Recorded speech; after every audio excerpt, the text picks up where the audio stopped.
Un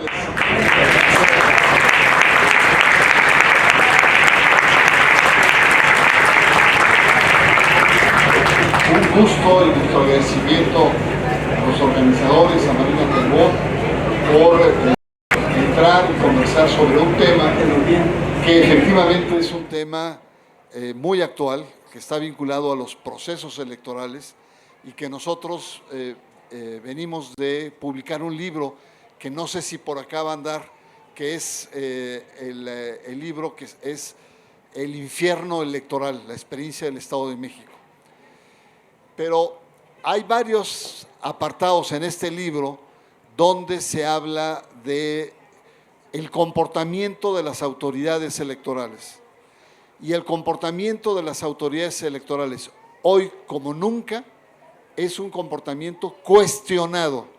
Es decir, hay un porcentaje muy alto de la población, cerca del 70%, que no cree en la imparcialidad de las autoridades electorales. Ya sea el INE a nivel federal, nacional, ya sea los diferentes OPLES a nivel locales. Y entonces tenemos varias paradojas en este proceso. Procesos como el Estado de México, que es lo que narra el libro, es un proceso sucio. Como nunca antes en la historia, en esta entidad, hubo un conjunto de inconsistencias, dicho de manera elegante, es decir, hubo fraude, y fraude visible, grotesco, grosero, sistémico, que después hablaremos, y autoridades locales y federales endebles, que permitieron muchísimas cosas. Entonces, frente al 18, que van a ser las elecciones probablemente más complejas en la historia del país por el número, es prácticamente los 30 o 29 estados que se van a desarrollar las elecciones, entonces va a ser un proceso muy complejo. Y si no tenemos un árbitro seguro, fuerte, imparcial, con autoridad, la verdad que se antoja una situación delicada en donde tenemos los ciudadanos que intervenir. Bueno, esta es la introducción nada más. Déjenme decir que para hablar sobre el tema tenemos a el padre Alejandro Solalinde,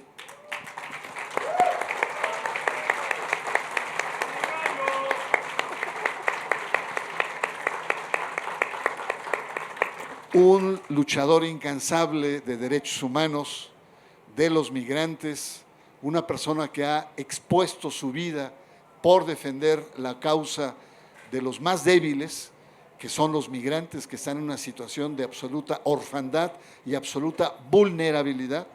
Bueno, pues Alejandro ha dedicado parte de su vida, pero evidentemente Alejandro Solalinde no solo son migrantes, no solo son derechos humanos, es un sacerdote progresista, heredero de la estirpe, sobre todo de Sergio Méndez Arceo, de Samuel Ruiz, de estos grandes obispos que ha dado México y que por lo tanto se inscribe ahí, pero no se queda ahí. Alejandro es más contemporáneo incluso de muchos planteamientos de estos obispos. Así es que yo le doy la palabra y la bienvenida a Alejandro Solalinde, que nos va a dar sus impresiones sobre el proceso electoral y el INE. Bienvenido, Alejandro.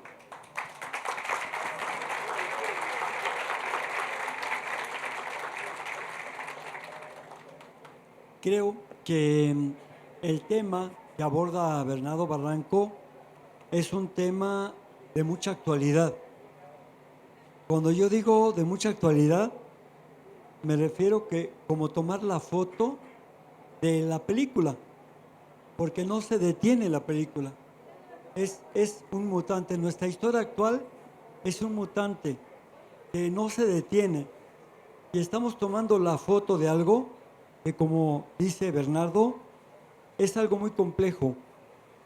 No sé, pienso que las elecciones más coyunturales, más cruciales de la historia de México. ¿Por qué lo digo? Porque en el México independiente andaban definiendo si la monarquía o la república. Pero ahora estamos hablando de algo más grueso. Estamos hablando de si un nuevo gobierno nos puede ayudar a liberarnos un poco del sistema neoliberal capitalista. Y esto no significa solamente la desigualdad, significa fases posteriores al capitalismo que no hemos todavía experimentado ni imaginado. Por supuesto, la privatización de todo, lo del agua, por ejemplo, que está en puerta por este sistema, por este modelo político que tenemos, pero estamos hablando de etapas tremendas de sustitución de las personas para meter maquinaria, poder concentrar más riqueza todavía, más control, más, eh, más pérdida de la libertad y todo esto. Lo que se juega en estas elecciones no es un color, ya ni siquiera el futuro de México, sino la sobrevivencia como humanidad. Fíjense lo que les digo. Entonces, tenemos aparentemente 4 ofertas, 4 candidatos, pero 3 son lo mismo, 3 son más de lo mismo. Lo otro, aunque no es lo ideal, no, lo que quisiéramos, y está a lo mejor cuestionado, pero es lo que hay, punto. Lo que tenemos que pensar es el cambio. ¿Necesitamos un cambio o no? Pregúntenle a los de abajo, pregúntenle a los del medio, pregúntenle a los de arriba si necesitan un cambio o no. Y verán que sí. En el año 2000, la mayor parte de los de abajo pedíamos un cambio, pero no de los del medio y los de arriba, ¿eh? Hoy piden un cambio todas y todos. Yo pienso que llegamos al punto de convencimiento de que sí necesitamos un cambio, porque ya no es posible seguir en el deterioro de vida que llevamos todas y todos. Si seguimos con esto, ya nadie va a salir adelante. Y vamos a entrar precisamente, como ya estamos, en ese infierno electoral. Para mí, ¿qué es lo más difícil en este momento crucial? Las conciencias. ¿Qué tanto la sociedad civil es consciente? ¿Qué tanto somos conscientes de que una parte de la población es analfabeta, política? ¿Qué tanto somos conscientes de que nuestra sociedad jodida pueda ser administrada en su voto para bien del status quo, que significan los otros 3, porque es lo mismo? Entonces, hablar de un proceso complejo como lo presenta Bernardo Barranco es meternos a fuerza a una reflexión real. Bernardo Barranco es un observador, un analista, no solamente de asuntos religiosos, sino también de la vida nacional, como intelectual, como académico, como escritor. Ha intuido las entrañas de esta complejidad, de esta problemática, que no se le ve ni pies ni cabeza, pero que sin embargo tenemos que entrar en una reflexión y un convencimiento de lo factible, de lo posible, no de lo que quisiéramos, sino de lo que realmente hay. Finalmente, ustedes saben, ustedes tienen la certeza de lo que va a pasar. Tenemos la seguridad de que si este mismo sistema se empeña en negar el cambio, porque ya sería la tercera vez que negaran el cambio y poner gobiernos espurios para mantener el status quo. ¿Pueden imaginar lo que puede pasar? Yo voy a hacer una encuesta, si me permiten ustedes dos hacerla, una encuesta. Le voy a hacer una pregunta A todos los están parados y a los están sentados, pero me van a contestar con la neta. No sean hipócritas. Levanten la mano, fíjense bien, levanten la mano los que, si hubiera un fraude electoral, el tercero, ya sería un tercer fraude electoral. Tercero, ¿por qué? ¿Por qué digo el de Fox? El de Fox no fue un fraude electoral, pero fue un fraude a la ciudadanía porque no hubo cambio y no hubo alternancia, a eso me refiero. Van 3 periodos que la sociedad pide un cambio y le dan sorbete. Levanten la mano los que están escuchando que si hubiera un fraude, ¿tendrían ustedes alguna reacción que no fuera nada más un enojo, sino una acción? Levanten la mano. ¡A la calle! Bernardo, toma en cuenta esto, Ya, bájenla. Estamos ante un auditorio conspiratorio.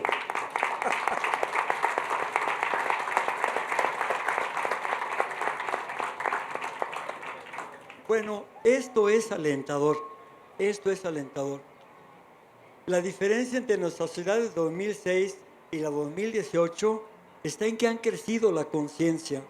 Hemos crecido superando el miedo, por más que nos quieran meter miedo y la confusión.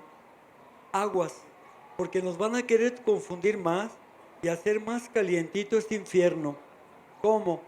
Con falsas noticias, con imputaciones falsas, con lodo, Andrés Manuel, o a los que están a su lado, a quien sea.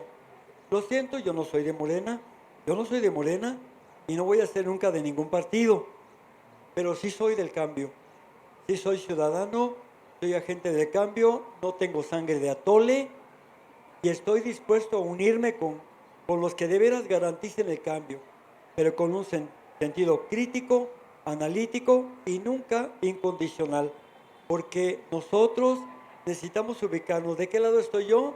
Del pueblo, de la gente, pero con exclusión de los de arriba, no, pero sí con crítica a los de arriba, porque no es lo mismo estar luchando por un cambio contra la posición de las oligarquías, que son las que manejan la política en México, a decir, yo soy muy respetuoso de todos, pero soy descafeinado. No se puede ser indiferente ni se puede ser neutro. No, la situación de México lo plantea. Yo sí recomiendo que leamos este infierno electoral para que de verdad, y nada más oportuno en este tiempo electoral, todavía nos quedan 80 días para leerlo, para reflexionarlo y para afianzar nuestra posición del cambio, pero también para lograr convencer a las personas. Yo quiero terminar con esto. Hay una parte que se maneja en este infierno electoral y es una parte que está convencida, que quiere cambiar, pero que es apartidista, que no quiere saber nada de partidos. Y dicen, no, yo sí, le voy a entrar a la lucha de protesta postelectoral, pero me voy a abstener a las elecciones porque no creo en los partidos. Con todo respeto yo les digo, perdón, pero es una posición totalmente errónea, porque ¿cómo si le vas a entrar a protestar lo que no fuiste capaz de participar? ¿Por qué vas a defender algo que tú mismo donde no participas? No, participa, porque si tú te abstienes, si tú no entras a la contienda electoral, son cheques en blanco para el status quo. Y ya lo vimos en Oaxaca. Los profesores de la sección 22 dijeron no voten, boicot al voto, y quitaron casillas. Bueno, hoy tenemos un gobierno priista. ¿Eso es lo que quieren para el nivel nacional? Pues entonces absténganse, no crean en el proceso electoral, rechacen el partidismo. Yo digo, como una coyuntura tenemos que entrarle porque no hay otra. Pero hay que entrarle críticamente a la coyuntura y si nos hacen cachirul, le entraremos post a la postelección, con mucho gusto, sin reservas y con todo.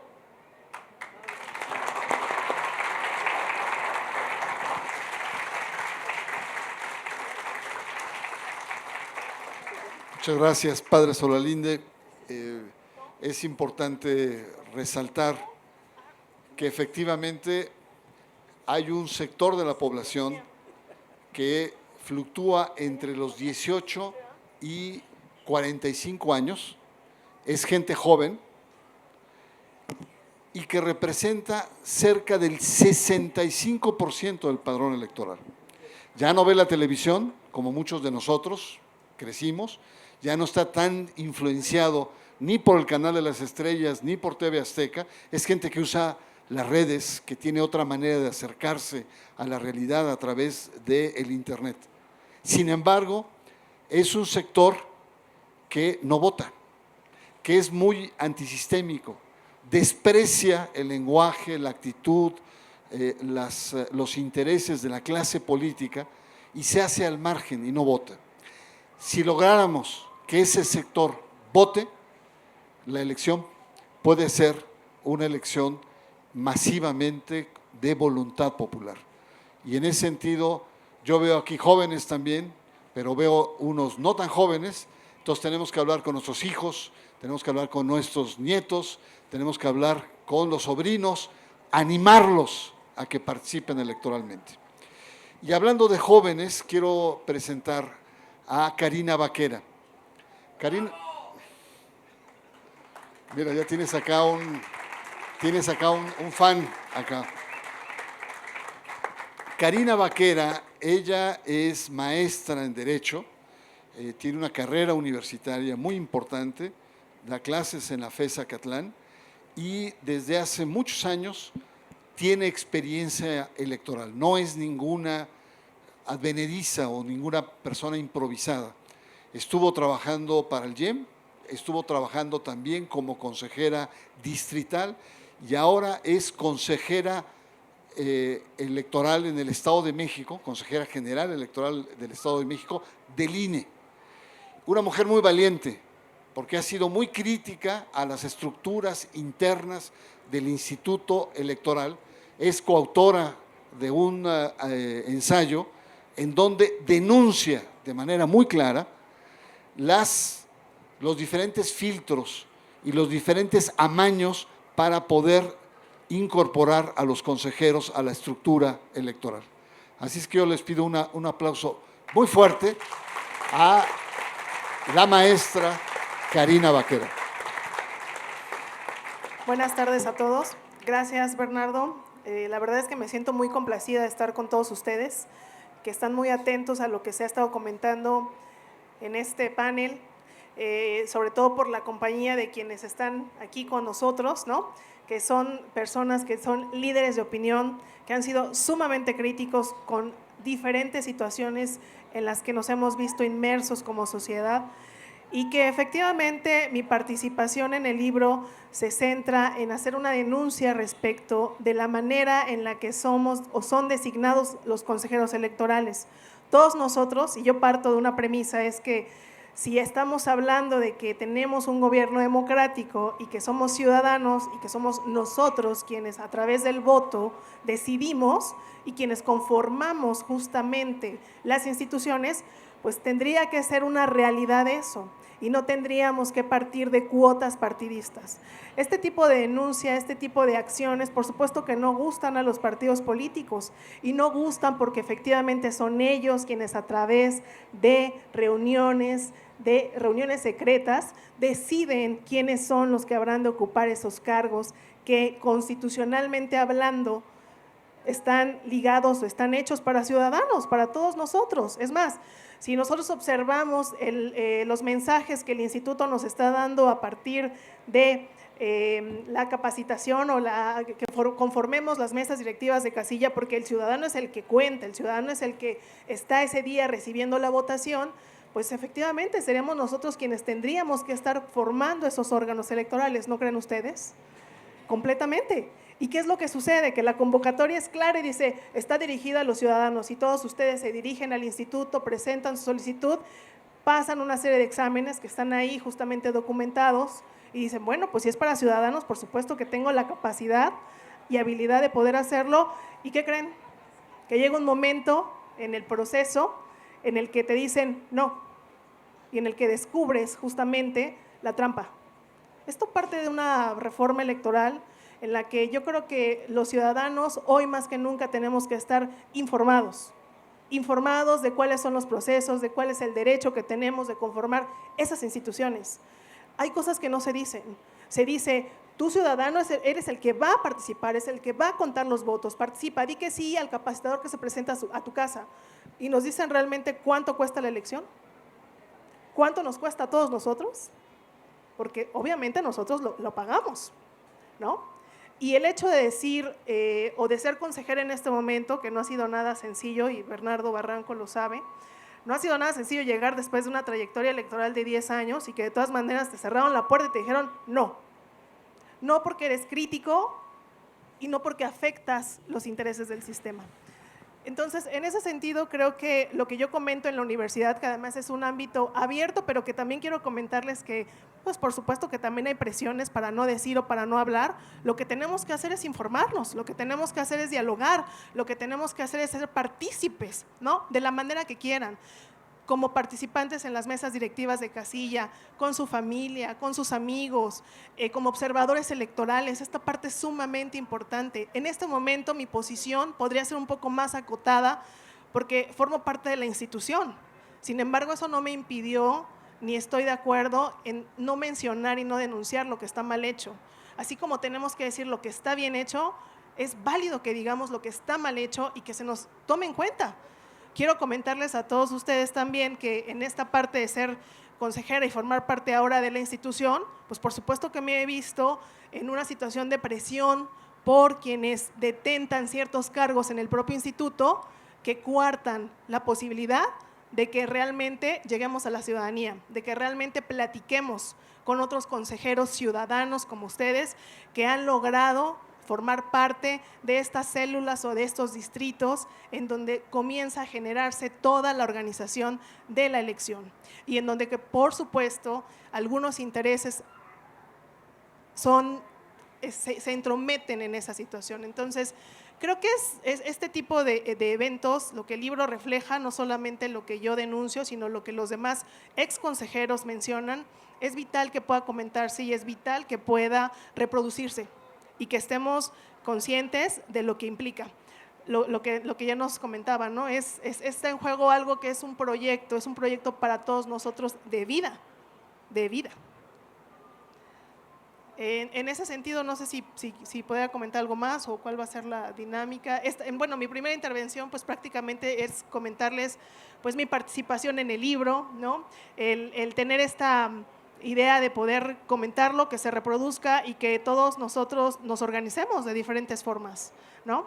Que acudamos, insisto, la parte institucional, pues ahí está, pero la parte ciudadana es la más importante, ¿no? Pensemos en lo que sigue y además, algo que yo siempre les digo a los alumnos universitarios, porque doy clase en la universidad, en la UNAM, y les digo, eso de no se puede, no es cierto, no existe, por supuesto que se puede. Por supuesto que es posible, porque lo hacemos realidad en el momento en el que acudimos a votar por quien ustedes decidan. Pero tenemos que tener mayor información, tenemos que solicitarla y además tenemos que exigirla si no se nos da. Y si no se nos da hay que organizarnos, hay que pedirla, porque para eso están hechas las instituciones. Son instituciones con una característica fundamental, tienen que estar sustentadas en nosotros, en los ciudadanos. Gracias. Muchas gracias, Karina. Después de mi intervención podemos tener intercambios, preguntas, comentarios cortos, porque no nos podemos pasar toda la noche acá, pero el tema que plantea Karina es muy interesante. El INE tiene un presupuesto de 27,000 millones de pesos, pero solamente es el INE. Hay que sumarle cuánto gasta la FEPADE. Hay que sumar los tribunales electorales locales y el Tribunal Electoral Federal. Hay que sumar los presupuestos de los 30 OPLES locales. En suma, estamos hablando de cerca de 70,000 millones de pesos. Un dineral tremendo. ¿Cuánto cuesta el voto de cada uno? Y si sumamos además los spots, porque los spots son también, tienen un costo los spots, la cifra podría estarse casi duplicando. Entonces, el tema acá es el costo de una democracia que no tiene calidad, donde tenemos dudas permanentemente, no sabemos la certeza, y son costos muy altos, sobre todo porque somos un país con muchas carencias económicas, necesitamos muchos temas, sobre todo de juventud, de trabajo, de empleo, de hambre que existe en este país.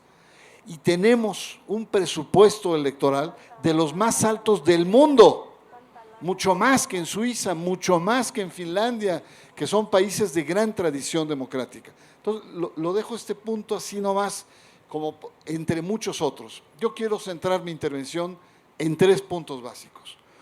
Uno de ellos es el tema del riesgo de una elección de Estado. Uno. El segundo tema es el tema de la explotación de la pobreza, la explotación electoral de la pobreza, que es algo que preocupa. Y el tercer punto, me gustaría reflexionar sobre el tema de crimen organizado y terrorismo electoral, que es otro punto delicado. Habiendo muchos más que están en el libro, yo quiero privilegiar estos 3. Voy con el primero es sobre elección de Estado. Ustedes saben muy bien que en las elecciones del 2016, el PRI tuvo una debacle muy importante, perdió 9 gobernaturas, entre ellas Veracruz, que junto con Jalisco, el Estado de México y Veracruz, conforman cerca del 30% del electorado, son entidades con muchas personas, con un padrón electoral bastante importante. Perder el Estado de México era la debacle absoluta para el PRI y para la presidencia de la República, para el gobierno federal. De tal manera que la consigna fue ganar el Estado de México, no importa cómo, no importa con quién, ni a qué precio. Era ganarlo o ganarlo, no había otra, porque de ahí dependía la supervivencia política de este grupo que está en Los Pinos. Y así fue. Fue realmente una de las elecciones más devastadoras que ha tenido la entidad. Cuando se habla de elección de Estado, generalmente se dice que es el gobierno quien apoya de manera ilegal al candidato oficial, con recursos, con medios, ¿no? Con cobertura, etcétera. Bueno, esta definición se queda corta, está desfasada. Lo que pasó en el Estado de México fue que el aparato de gobierno, en su conjunto, todo el gobierno se convierte en un aparato electoral. Todo se convierte en un cuarto de guerra electoral. Y por lo tanto no había posibilidades de equidad. ¿Quién va a competir con un gigante estructurado? Donde los secretarios de Estado se dividían zonas, donde los subsecretarios se dividían territorios, donde los directores de área ya iban a distritos, municipios, etcétera. Y había también división temática, jóvenes, mujeres, etcétera, etcétera. Esta característica fue una característica verdaderamente devastadora para la democracia mexicana. Dejo acá el punto. Sería interesante que lo conversáramos. Paso a mi punto número 2, que es el tema de la explotación electoral de la pobreza. El Estado de México, como todo el país, es un estado de muchos contrastes, de contrastes muy fuertes. Y en ese sentido, hubo el presupuesto para la pobreza, para programas de asistencia, eran más de 15,000 millones de pesos. El gobierno, en este caso más bien la Cámara de Diputados, aumentó el porcentaje de participación a programas sociales y dijo que era tal la preocupación por la vulnerabilidad de los pobres y de la pobreza que se iban a seguir continuando, no importa que hubiera procesos electorales. Los pobres no sabían de procesos electorales y no podíamos, decían los diputados, frenar los programas. Entonces se dio una gran operación de compra y coacción del voto. El voto fue inducido de manera fraudulenta en términos constitucionales y en términos de leyes electorales. Ustedes dirán, bueno, ¿y cómo podemos comprobar esto? Simplemente con esas leyendas urbanas de que te doy un dinero, o te doy la tarjeta rosa, o vamos a votar, o vamos a sacarle fotos a tu cruce en la boleta electoral. Es muy sencillo. La gente iba y decía, si no votas por nosotros, ya no hay programa social. No se requiere de magia, no se requiere de alardes tecnológicos, era sencillo y directo. ¿Cómo comprobamos estos datos? Veamos las zonas más pobres del Estado de México, que son los estados del sur, es decir, aquellos que colindan con Guerrero y colindan con Michoacán. En esos estados, el nivel de participación electoral fue como nunca antes en la historia. Para darles datos, el promedio de participación electoral histórico en el Estado de México más o menos fluctúa en el 47-48% en cada elección, más o menos. En esta elección subió a más del 50%. En estos estados pobres, ¿saben a cuánto subió el nivel de participación? Es decir, la gente que fue a votar. En muchos, 70%. Ni en los países más desarrollados tienes este nivel de participación electoral. Como si estuviéramos, pues no sé, en Suiza, en Uruguay, en estos países donde todo el mundo vota y la democracia es altamente apreciada. Y en los lugares donde la oposición era mayor, el porcentaje de participación bajó. ¿Y por qué bajó? Y paso a mi tercer punto. Porque hubo terrorismo electoral. Tercer punto es también muy preocupante y que ya lo estamos viviendo, ojo, ya lo estamos viviendo. El tercer punto es que días antes de las elecciones, semanas antes de las elecciones, las encuestas arrojaban un empate técnico e incluso algunas planteaban que Delfina estaba arriba.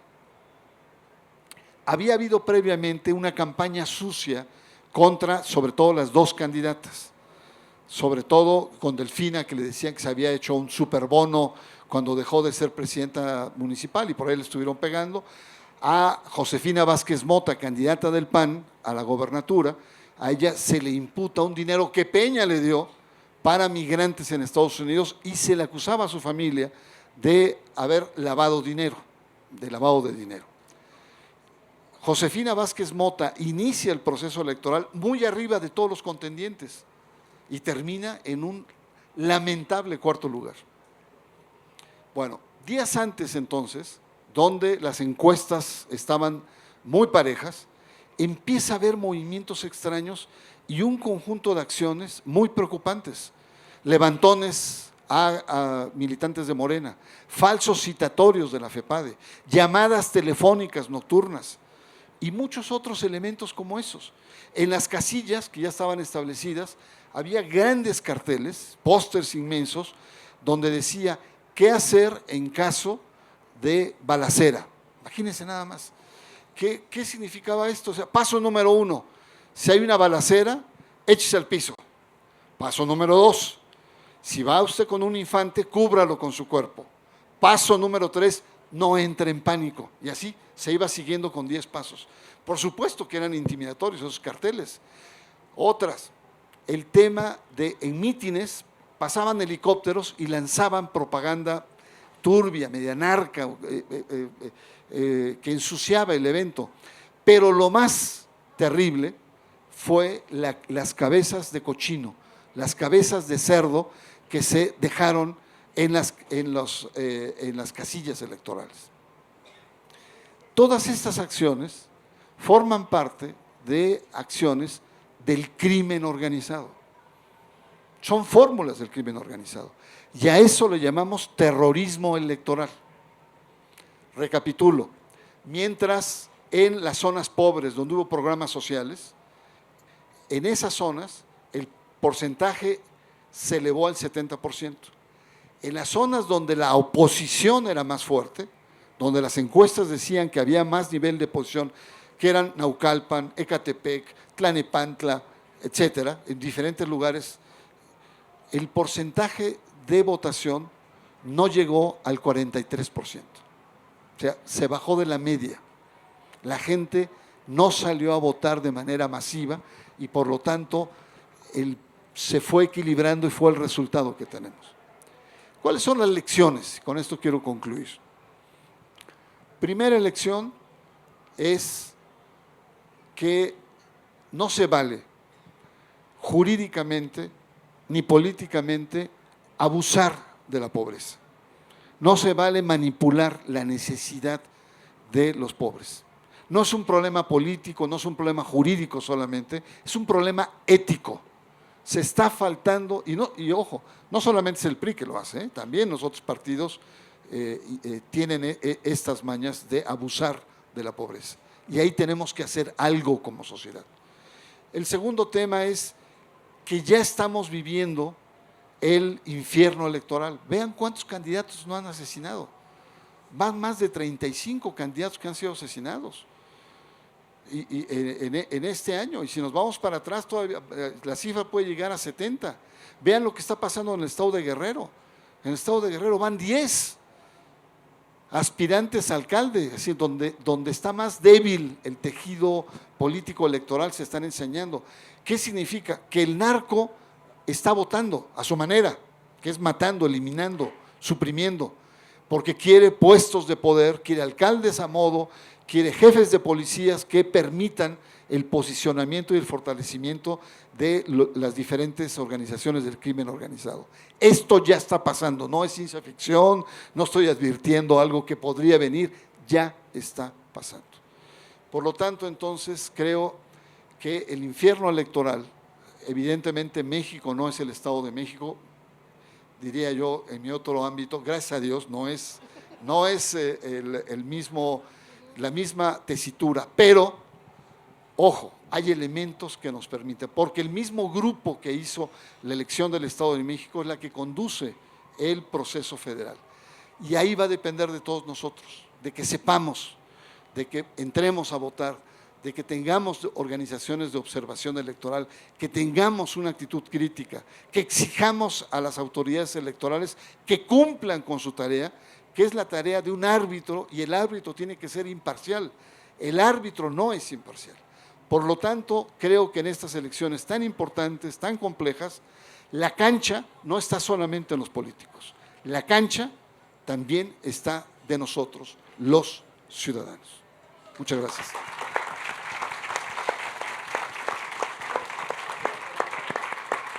Bueno, ahora sí vamos, muchas gracias. Vamos con preguntas. Una cosa, les pido por favor, porque hay muchas, que seamos breves, no concisos, una pregunta directa. No estamos para discursos, a nosotros nos trajeron para eso. Mira, diles que se formen ahí. Se quieren ir formando, por favor, Fórmense, para que allá, por vayan favor. preguntando. Bueno. Con calma, con calma. Solo rapidísimo, señor Váyanse Barranco, formando. padre Solalinde, Y en señorita. ese orden ya vamos. Agregando a lo que usted dice, más bien, bueno, hay un profesor de facultad, de posgrado, el doctor Alfredo Jalife Rame, que dice, el instituto electoral no sirve para nada, está cooptado, ¿no? ¿Cómo cambiarlo? Solamente la movilización ciudadana, como dijo Diego Luna cuando mataron a Javier Valdés, hasta que seamos un chingo, nos van a escuchar. 2, dice él, los consejeros electorales en el Estado de México se vendieron por 160,000 pesos, ¿no? Agregándole a los puntos que usted mencionaba. Y el tercero, todas las luchas, el panel que estuvo anterior a ustedes, el martes estuvo Genaro Beñavil, todas buscamos lo mismo.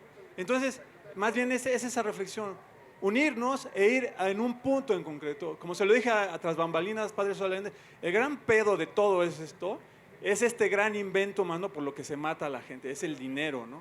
Y de ahí, señor Barranco, porque si nos estamos esperando de aquí al 2 de julio o al 1, hay muchas situaciones que nos rebasan y una de ellas es el cambio climático.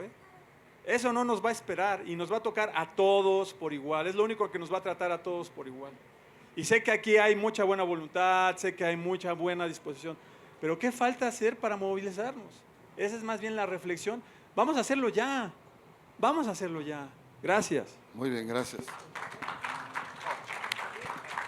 Pregunta concreta al padre Solalinde.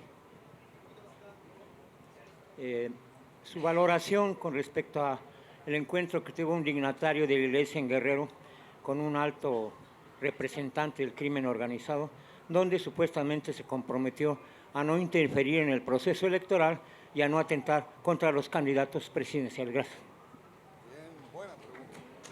Directamente. Miren, vivimos una sociedad juzgona que juzga, etiqueta y excluye. Así nos han formado personas buenas, personas malas. Por supuesto que nosotros somos los buenos, los demás son los malos. Así nos han expresado. Hablemos claro, todas y todos los que estamos en México somos ciudadanos, somos seres humanos, somos hermanos. Si queremos pensar en un país, tenemos que ser un país incluyente, pero con reglas muy claras, muy definidas. Pueden hacer lo que el pasado que tenga cada quien, pero empezar una vida nueva, con reglas claras, transparencia, rendición de cuentas, revocación del mandato, respetar la ley. Si alguien no lo hace, solito se va a echar la soga al cuello. Entonces, el Estado que tenemos hoy es un Estado fallido, porque podemos decir que existe el narcotráfico, el crimen organizado, pero también el crimen autorizado. El Estado es parte de ese crimen, que no se haga, es parte de ese crimen. Por eso, hablar, yo como el obispo Salvador Rangel, ¿verdad?, que tenga que hablar con los narcos, significa que el Estado falló y que no hizo lo suyo. Yo un día me vi obligado a hacer lo mismo exactamente en Ixtepec con una familia de secuestradores. Cuando el gobierno panista no me ayudó, no me respondió, entonces dije, bueno, si Francisco Ramírez Acuña, que era secretario de Gobernación, no me va a apoyar, yo voy directamente con los secuestradores, porque no me pueden seguir secuestrando a mis migrantes. Entonces lo fui y hablé con ellos. Finalmente son seres humanos. Me aceptaron, me respetaron, no se metieron con los migrantes. Uno es pastor, uno tiene que mover lo que sea. Si el Estado no sirve, perdón, pero entonces tengo yo que hablar con ellos, como yo lo hice, porque mi obispo no respondió, el secretario de Gobernación tampoco respondió. Yo soy pastor y soy responsable de esos migrantes, y tuve que ir, y dio resultado. No es que yo me haya hecho igual que ellos, no le entré a lo mismo, pero logré convencerlos y lo hicieron. Yo creo que el Salvador Rangel, el obispo, está en lo correcto. No tendríamos necesidad, los sacerdotes, los obispos, de andar dialogando con el narcotráfico si el Estado no fuera fallido. Pero por otro lado también les voy a decir una cosa, también nosotros somos pastores y ellos nos interesan. Esas personas, por muy equivocados que estén, son también hijos de Dios, son connacionales y les puedes hablar. Yo sí les hablé y a algunos se me hizo caso, otros no. Otro que sí le hicieron caso, pues lo mataron, pero me hizo caso. O sea, no hay que desahuciar a la gente, ¿me explico? Muy bien, gracias, padre. Vamos con la siguiente pregunta. Ya me recuerdo, breve. La pregunta en beneficio del tiempo para la licenciada. ¿Cuándo podremos nosotros, los ciudadanos, que en el INE estén representados no a través de los partidos, los consejeros ciudadanos, sino los ciudadanos como tales que somos? ¿Usted presentaría en su estado un proyecto de ley para que esto sucediera y eligiéramos nosotros los ciudadanos a los consejeros de Estado en el INE?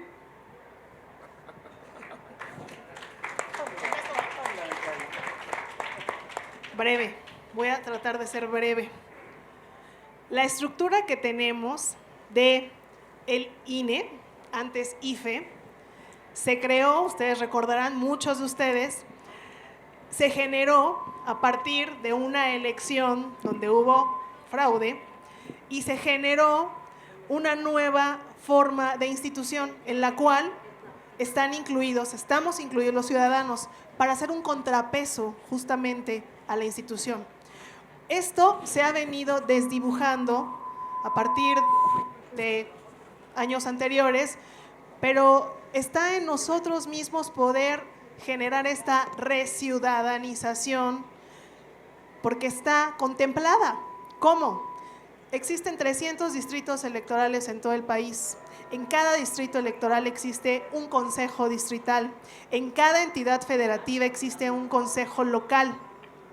Los ciudadanos tenemos que estar pendientes, tenemos que estar ubicados, tenemos que saber en dónde está nuestro consejo distrital. Tenemos que observar y tener un escrutinio total de todo lo que los consejeros electorales desde el ámbito distrital, el ámbito local y el ámbito general resuelven.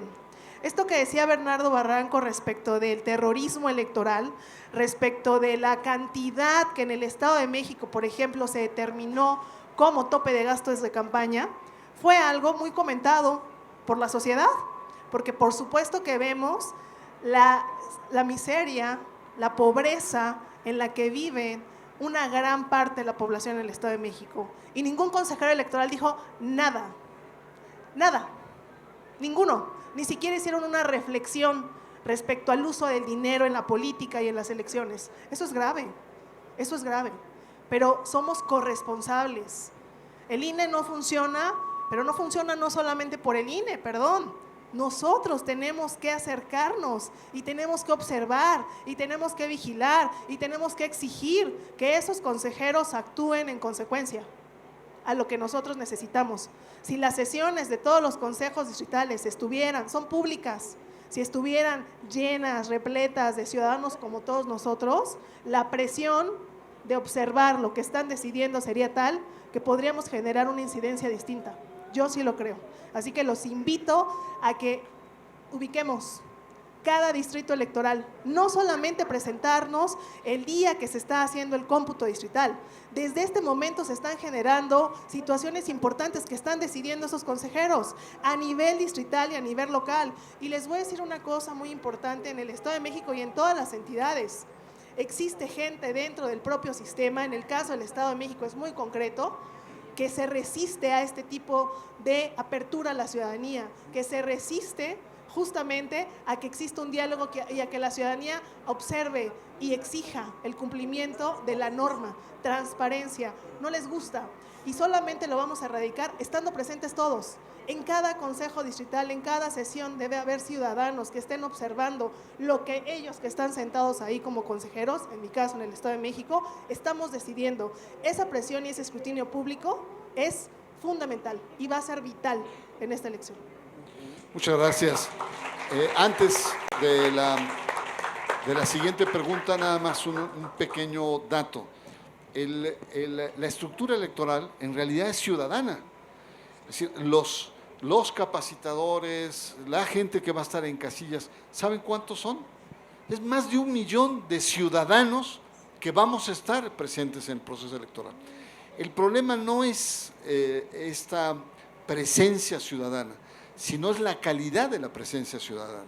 Es decir, arriba, en los que toman las decisiones, hay sesgos, hay una colonización o una partidarización de los consejeros, ¿no?, que responde a cuotas de poder de los partidos políticos. Es decir, hay deslealtad política, porque el diseño es impecable, Lo que tenemos que hacer es que se cumpla lo que está planteado en la ley, que los ciudadanos sean verdaderamente ciudadanos y no sean representantes disfrazados de ciudadanos de partidos políticos. Este es el gran problema que se tiene. Exigirle a Córdoba, para mí Córdoba es una gran decepción, exigirle que haga su papel, exigirle a este Consejo que deje de estar jugándole a los partidos políticos y realmente tenga una actitud de imparcialidad. Entonces, seguimos con la siguiente pregunta, disculpen, sí, adelante.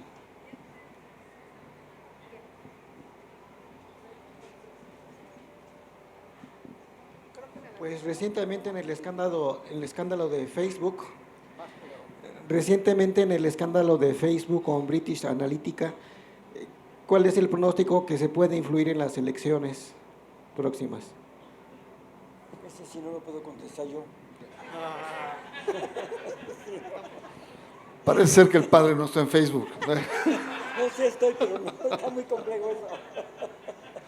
No, bueno, el escándalo ha sido mayúsculo y ha sido el descubrimiento que a través de esta mega red tan influyente que es Facebook en las redes sociales, hay una estratificación en la que según un comportamiento puede incidir en el ánimo electoral, es decir, que a tu portal te lleguen mensajes, artículos, menciones, referencias que sean sesgadas y que vayan, digamos, conformando la intención de tu voto.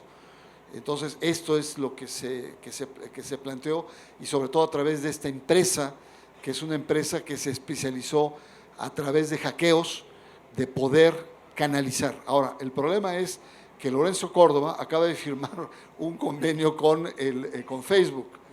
Entonces, está entrampado, está profundamente entrampado el asunto. ¿No? Facebook lo que ha dicho es, bueno, yo voy a limpiar, esto se va a acabar, esto no puede ser. Efectivamente, se usó en diferentes procesos electorales, tuvo mucho éxito en Estados Unidos, cuando salió Donald Trump, tuvo mucho éxito en Inglaterra, en el Brexit, que también incidió para que el ánimo de los votantes fuera por el no a la Comunidad Europea. Es decir, tiene impacto, no es cualquier cosa, sí tiene impacto. De tal manera, ¿qué podemos hacer nosotros? Bueno, simplemente es tratar de tomar con mucha sabiduría los mensajes que recibimos, saber de dónde vienen, de quién vienen, cómo están conformados. Y además con otro tema también muy importante que es el fake news, es decir, las noticias falsas. Tenemos que estar muy atentos a estos rumores que vienen de todos lados, pero que son rumores que algunos de ellos es tal el desánimo o el ánimo, el humor como sociedad que se pueden convertir en grandes verdades. Entonces sí creo que está en muchos de nosotros el poder hacer eso. Y por supuesto, replantear con Lorenzo Córdoba que suprima o que redefina el programa de acuerdos que tiene con Facebook. Bueno, adelante, compañero. Buenas noches. Antes que nada, les agradezco que estén con nosotros. Me parece importante mencionar una cuestión. Nosotros, como estudiantes, exigimos. Pero ¿qué pasa? A los estudiantes nos están matando. Los estudiantes estamos siendo perseguidos. Somos presos políticos. ¿No? Entonces, en ese sentido, nosotros, ¿cómo podemos enfrentar un poder así que ya tiene instaurado ciertas reglas del juego? Es un juego de dominio, ¿no? de dominio importante en ese sentido. Y lo comentaba la profesora. Profesora, en este sentido, ¿qué entendemos por legalidad? Porque la legalidad es una justificación para decir, son los procesos democráticos más abiertos que han existido. ¿Y qué pasó en el 2006-2007? Calderón ganó. ¿Y qué pasó con el director del IFE en ese tiempo? Que habían sido las elecciones más democráticas, que se apegaron a la legalidad. Parece que hay dos realidades en la política. Una es la realidad teórica, que es donde se mueven las instituciones, y los políticos parte de ella, y otra es la realidad que nosotros vivimos. Hay una desconexión con eso. Entonces, ¿qué pasa? Si el PRI vuelve a ganar, nosotros nos manifestamos y al manifestarnos pasa el tiempo Y entonces queda todo apegado a la normalidad, a la legalidad que mencionaba usted, profesora. ¿Cómo podríamos entender de otra manera organizarnos si a la vez que nos organizamos también nos están matando? Ya Gracias. Bernardo Barranco decía en alguna de sus intervenciones que el nivel de participación que hemos tenido en 2006, en 2012, no ha sido el que se requiere justamente para poder, más que legalidad, es legitimar. Lo que va a legitimar cualquier acto del que gane es la participación. Si nosotros nos quedamos sin hacerlo, nadie más lo va a hacer, porque la democracia finalmente eso es. Si somos 3 o 4 y somos los que tenemos que decidir y 2 se quedan fuera, la decisión está en 2 o en 3. Esta parte que menciona de los estudiantes, por supuesto que es algo que nos duele a todos, porque es algo que está en la realidad, pero no solamente son los estudiantes, son las madres, son padres, son todos nosotros vivimos violencia de algún tipo. Es grave lo que está pasando con los jóvenes, por supuesto. ¿Y saben por qué? Porque además son quienes integran el padrón electoral y son quienes tienen la posibilidad, en función de la edad, de 18 a 39 años, de decidir realmente, si votan, quién va a dirigir este país.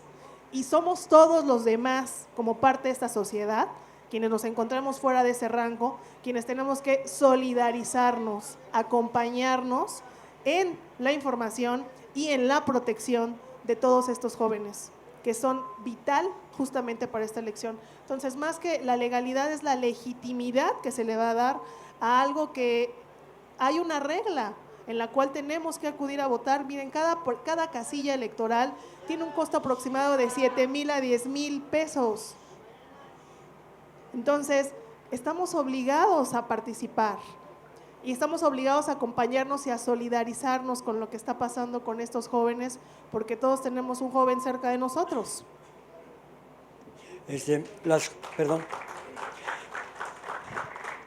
Los jóvenes, las jóvenes son heroicos, han sido heroicos.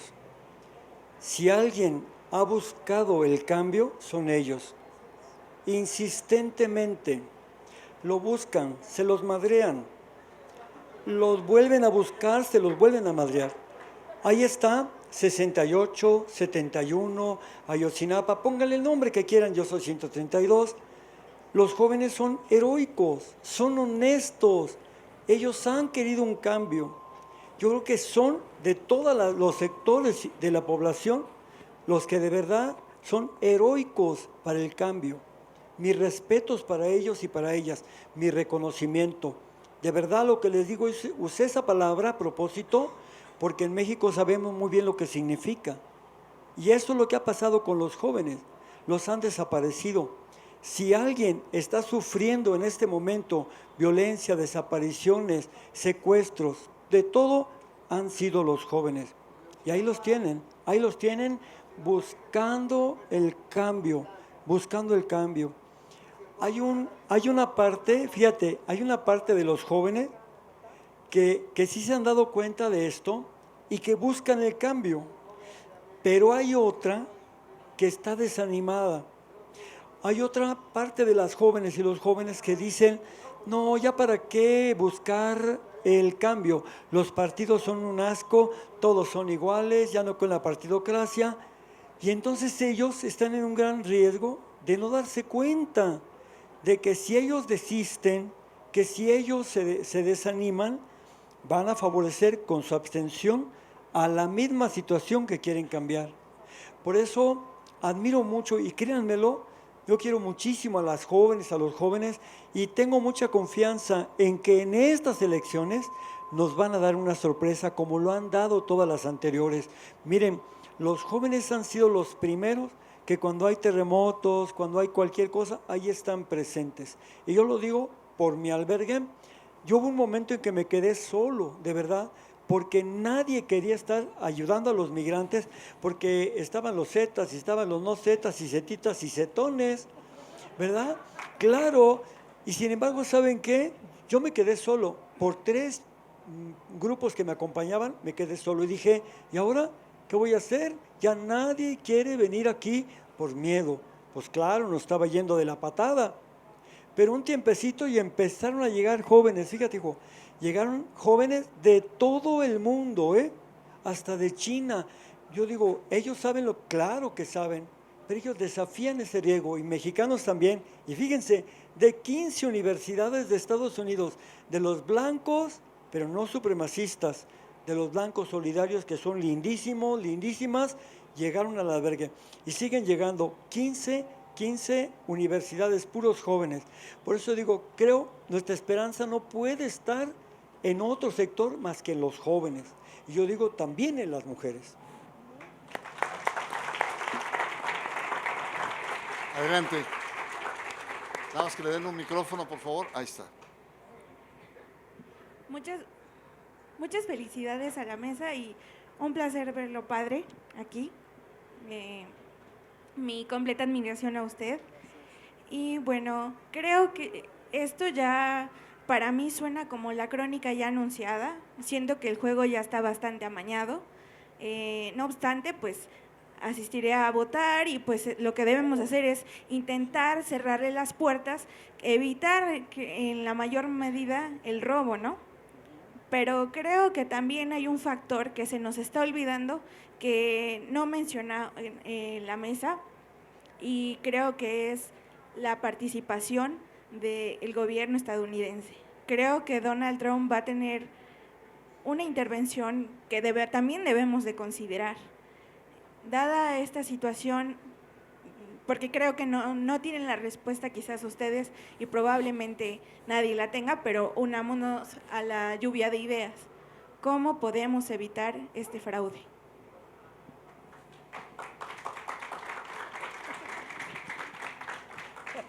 No, ya las preguntas cada vez ya requieren ahí un seminario internacional sobre elecciones en México. No, pero tiene razón. Creo que el tema acá es las injerencias que se están viendo cada vez más, que hay una especie de internacionalización de los procesos electorales. En Europa es muy evidente, los intereses son múltiples, en Estados Unidos con la injerencia rusa, y acá también se habla de una injerencia rusa también y la injerencia norteamericana.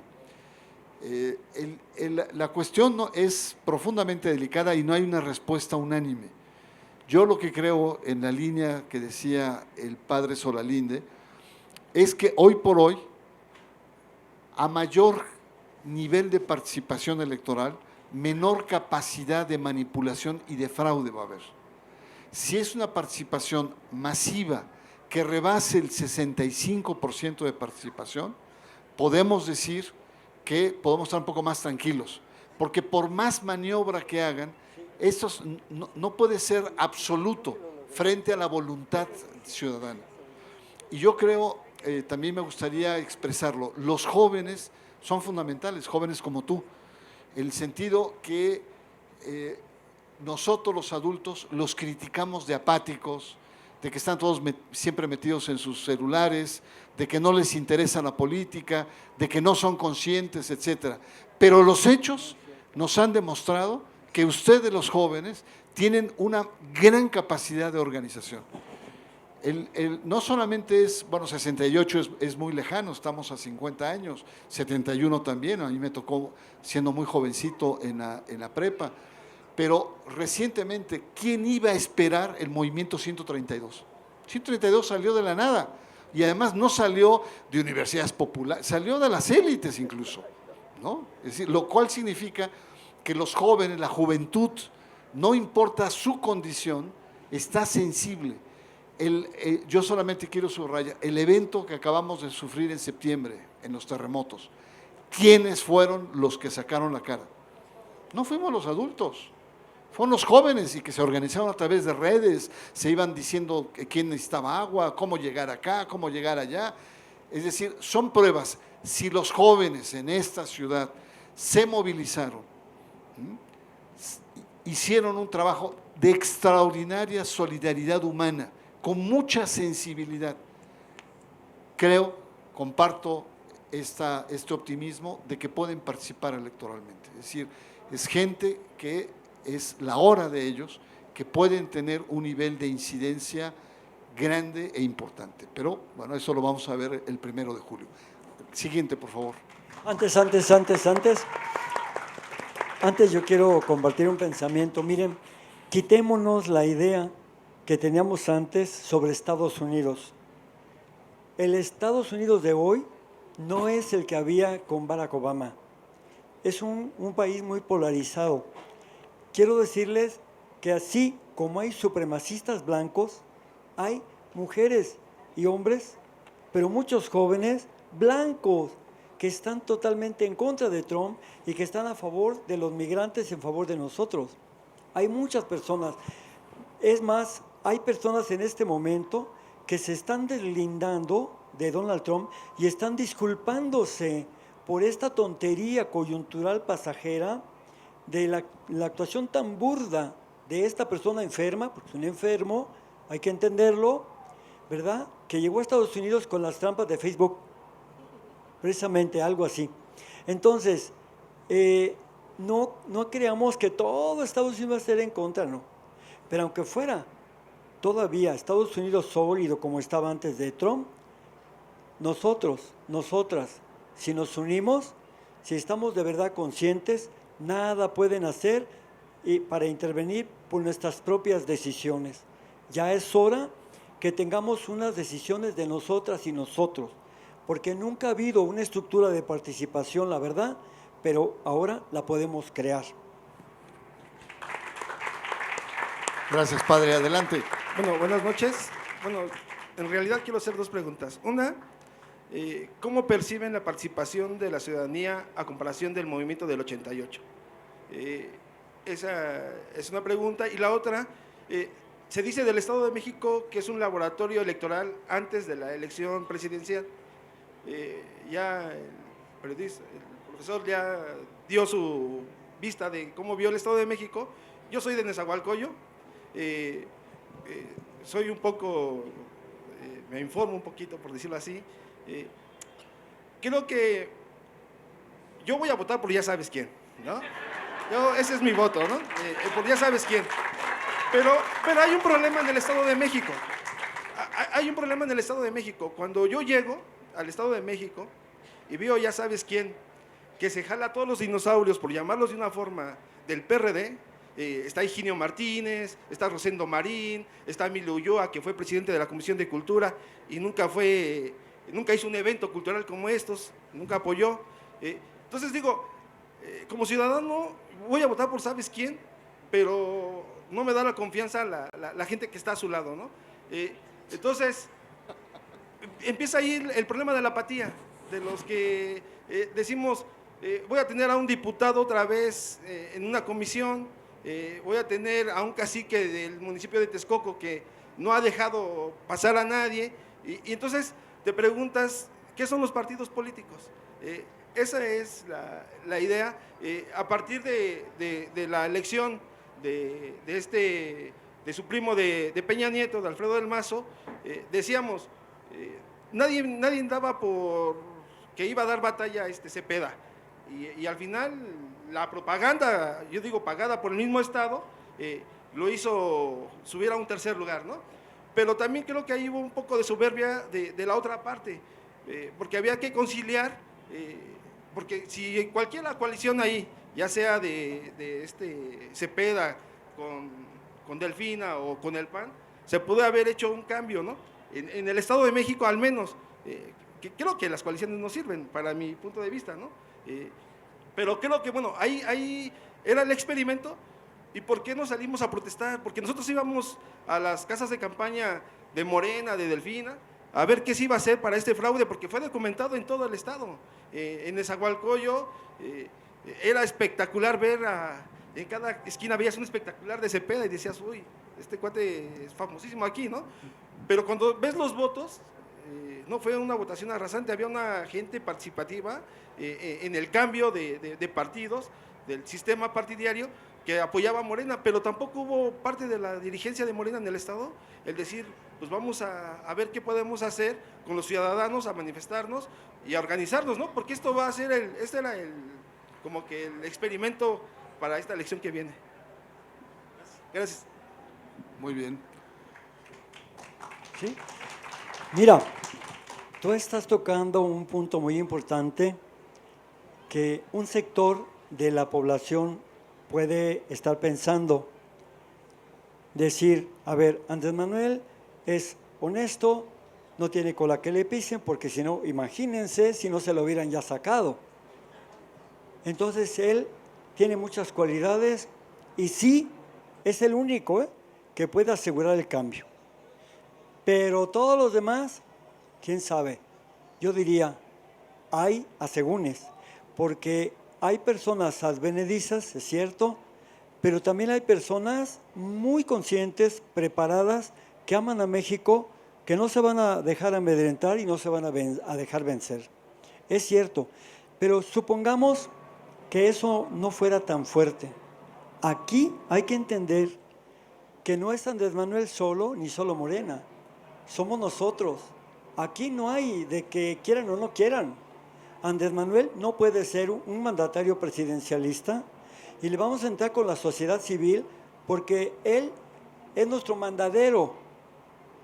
Un presidente está obedeciendo al pueblo porque está encomendado por el pueblo, ¿me explico? Y él debe de aprender a servir obedeciendo, como dicen los hermanos zapatistas, y creo que él sí lo va a hacer, pero los demás que no quieran hacerlo, va a haber reglas, hay de ellos si no lo hacen, hay transparencia, rendición de cuentas y revocación del mandato, pero también hay la cárcel. Si alguien quiere seguir haciendo lo mismo que hacía en sus partidos, acá se va a llevar un chasco. Hay una cosa que a mí me preocupa mucho. Mira, cuando decimos, yo voy a votar por esta persona porque sea buena o porque sea mala. Cuidado, porque esta manera de pensar es peligrosa. Fíjate, es peligrosa.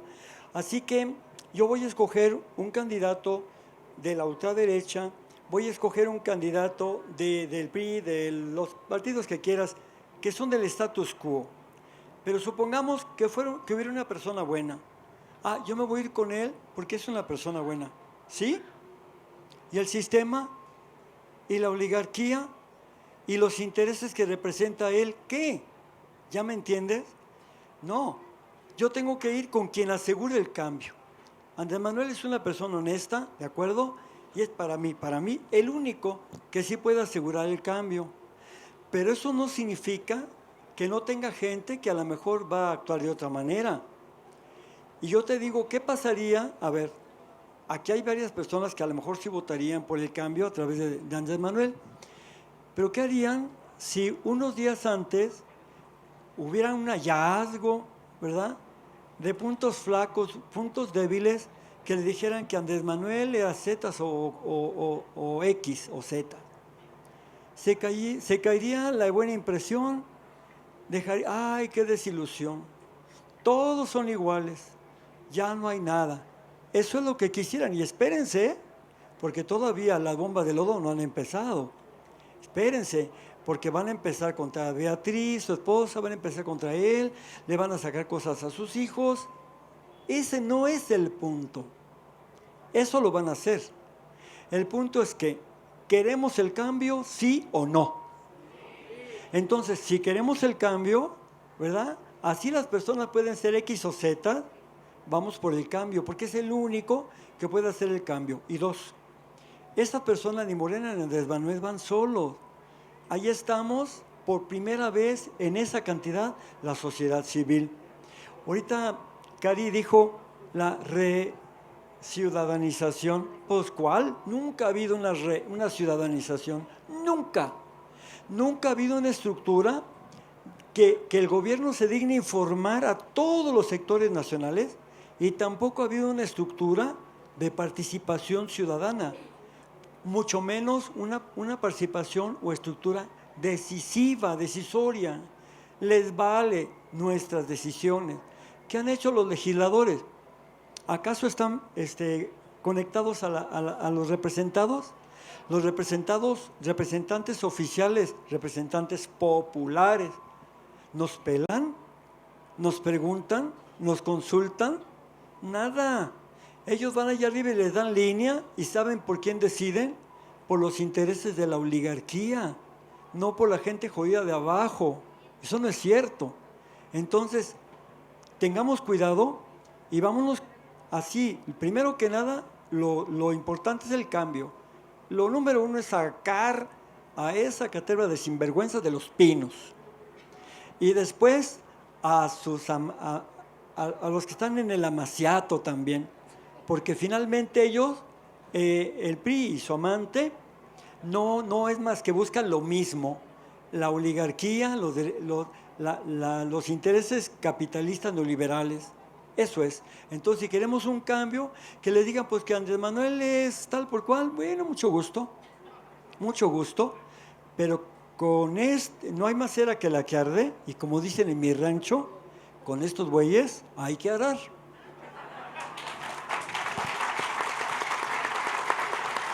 Gracias, padre. Hay otra cuestión también que es importante. Hace unos días estuve con estudiantes de prepa y el maestro de ciencias políticas les pidió que hiciera una encuesta sobre la calidad de la democracia, de cómo veían los candidatos, etc. En el sentido también de que los jóvenes están muy cuestionados porque no se les reconoce un interés político. Son apáticos los jóvenes, ni siquiera saben. Bueno, hicieron la encuesta y los jóvenes dijeron, disculpen, los adultos no tienen idea de lo que está jugando en este proceso electoral. Conocen a uno o dos candidatos, pero no conocen a los candidatos que van a ser para diputados, no tienen idea de los que van a ser para senadores, y además no solamente no tienen idea, no les interesa. Entonces, ¿qué significa? Que tenemos que agudizar nuestra cultura política. No basta solamente con que votemos probablemente por el candidato punta presidencial. La semana pasada salió en proceso que uno de los miembros del Partido Encuentro Social había sido torturador. ¿Cómo vamos a votar por una persona que ha estado ejerciendo la tortura? Y sin embargo lo metieron ahí. Bueno, lo que quiero decir es que tenemos una responsabilidad de hacer crecer nuestra cultura política. No solo vamos a votar por presidente, sino también vamos a votar quién es el diputado local, quién es el diputado federal por mi distrito, quién es el senador. Y en ese sentido, entonces, tenemos un voto de calidad. ¿Queremos mejorar la democracia? Mejoremos nuestro voto. Puede ser, Andrés Manuel en los últimos spots dice, las encuestas nos favorecen, pero apóyenme con mis diputados, ¿no? Porque ciertamente hay un problema de gobernabilidad. Pero a nosotros, ciudadanos, nos interesa, así como conocemos a el presidente, también debemos conocer a los diputados y también debemos conocer a los senadores. El problema es que llegamos a la boleta y este güey, digo, perdón, esta persona, ¿quién es? No, esta persona, no, tenemos que saber su trayectoria, de dónde viene, cómo se enchufó, qué características tiene, va a cubrir las expectativas que yo tengo, porque a lo mejor de otro partido a lo mejor sí, o la lógica del menos peor, ¿no? Entonces, bueno, vamos con el siguiente, es la última pregunta.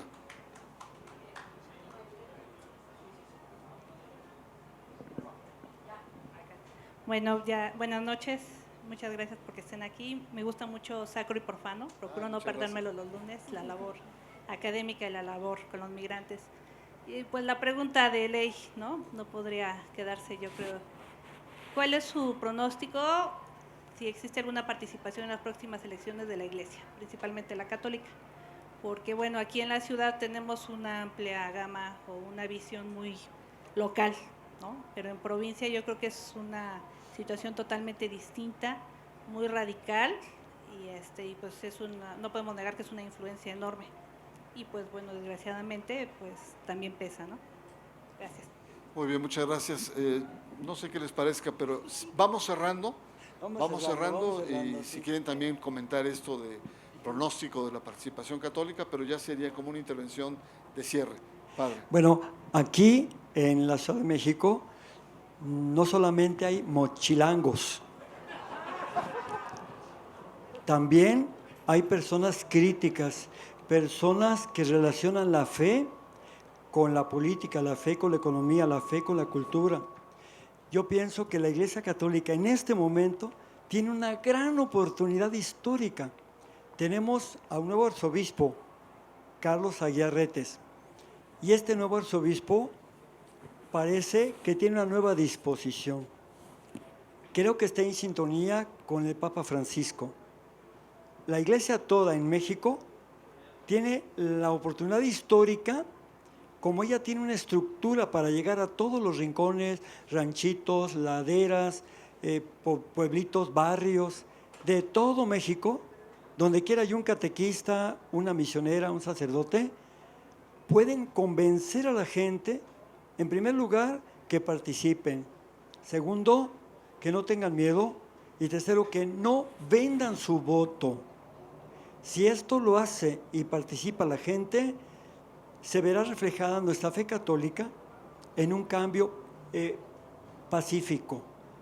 La Iglesia es muy importante. De hecho, levanten la mano las y los, aunque no vayan a misa, que están bautizados. Levanten la mano. Aquí está. ¿Ya ven? Un aplauso.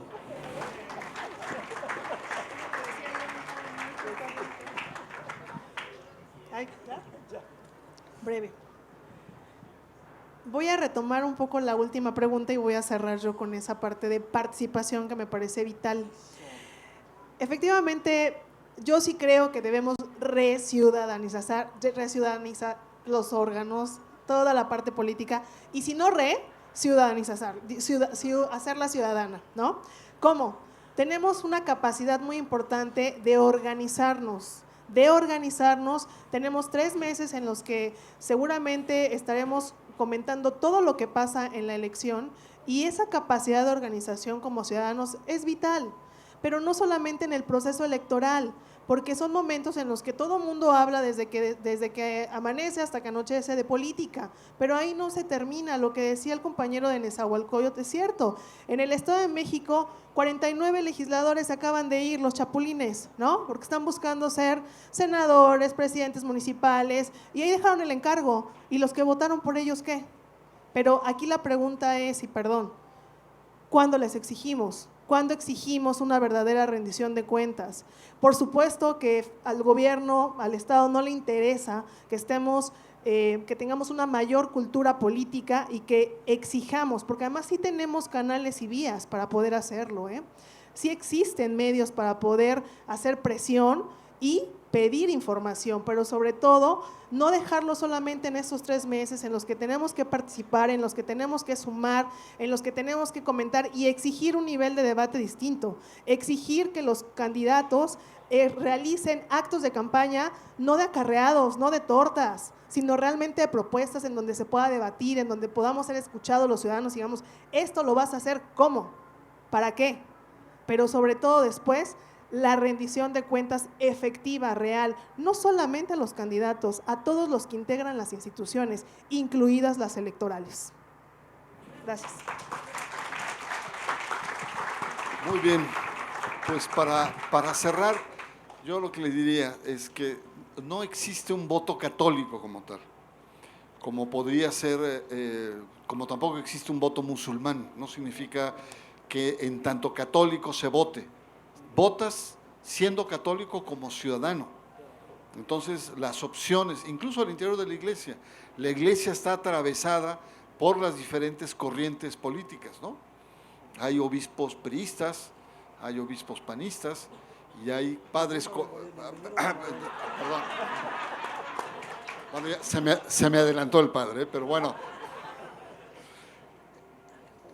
No hay un voto como tal, ¿no?